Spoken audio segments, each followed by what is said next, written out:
Welcome to the Dreamit Dose. I'm Mike Ravenscroft, Startup Success Manager at Dreamit Ventures. At Dreamit, we invest in entrepreneurs who have dedicated their lives to building solutions that address burning up-at-night challenges. And the technology involved in these solutions is always complex, and most founders come from a highly technical background. Not surprisingly, the biggest struggle for founders is explaining their solutions succinctly and coherently to potential customers and investors. In short, making things instantly comprehensible. In this dose, we're going to talk about how you can translate 2 million lines of code into a solution that your customers and investors will understand. Ready? Let's get simple. Dreamit Ventures has been investing in great early-stage startups for over a decade. The Dreamit Dose allows us to share best practices to help even more founders. Tell us about your great startup using the links below.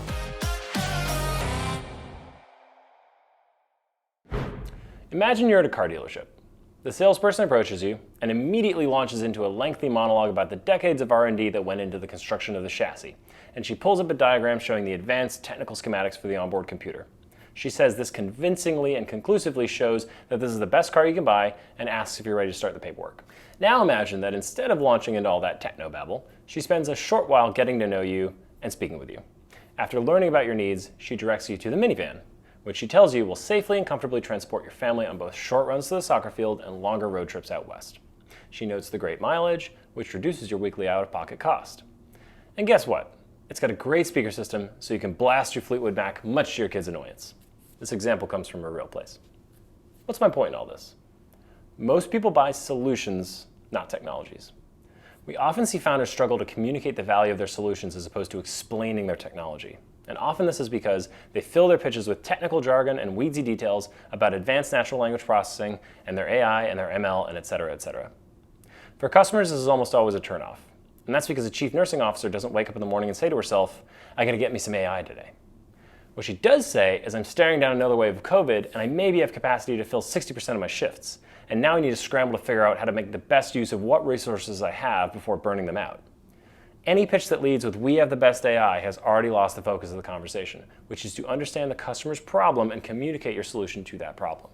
It's the same with investors. Before anything else, we want to know what big and urgent problem you're solving and who you're solving it for. Founders who have to lean hard into the complexity of their technology risk overlooking the basic and much more important elements of their investor pitch, like their target market or their go-to-market strategy. Let's talk about 3 things you can do to simplify your pitch and win big with customers and investors. First, sell holes, not drills. As the old sales saying goes, you sell a customer on solving a problem, not the genius of your solution, at least not at first. Your first job is to listen to and engage with your prospect and fully understand the problem as they understand and experience it. With your customer prospects, it's best to engage around specific needs and urgency drivers. As your customer speaks to you and articulates her problem, your job is to, first, internalize the language she uses to describe the problem. Second, ask questions to go a few levels deeper on the problem, such as what are the internal or external drivers, who on the team has a vested interest in solving the problem, and what if they tried previously to solve that problem. Third, understand what KPIs the customer is going to be measured against that relate to the value that your solution delivers. And finally, determine as much as you can what her idea of success looks like. This context serves as your foundation for the pitch. The next step is to build on that foundation by presenting your solution's benefits. Number 2, pitch benefits, not features. The back end of Google Maps is extremely complicated, but the interface of Google Maps is so simple, almost anybody can intuitively understand and use it. When you present your solution, sell the Google Maps version of what you've built. And by that, I mean focus on the benefits of the solution, not the features or the brilliance of the technology. Your solution's benefits should be simple, intuitive, and translate directly into how they make the customer's life easier by solving for specific pain points related to the overall problem as they understand it. For example, let's say your platform uses advanced AI and NLP to transcribe doctor-patient conversations in real time, and your proprietary ML algorithms power the platform to summarize visits into notes, which eliminates 90% of manual EHR data entry. Sounds complex, right? But translated into what the customer really cares about, by automating data collection in real time, docs on our platform report 80% less screen time during visits. We find this leads to better patient communication and results in 70% higher patient satisfaction over competing solutions. Because there's less data entry, our customers report feeling less burned out and that they have more time with their patients. we find that primary care practices using our solution can increase patient throughput by an average of 3.5 more patients per doc per day. While your technology may be complex, there is nothing complex about giving doctors time back in their days, or increasing patient satisfaction, or driving more revenue to the practice. Lean into creating value and lean away from jargon-filled technical specs. Finally, don't complicate, differentiate. At this point, you're probably saying to yourself, sure, Mike, all this customer stuff is well and good, but investors need to hear about how complex our solution is so they'll believe it's defensible and unique. Now, at the risk of demystifying venture capital, the number one thing investors care about is not the complexity of your technology.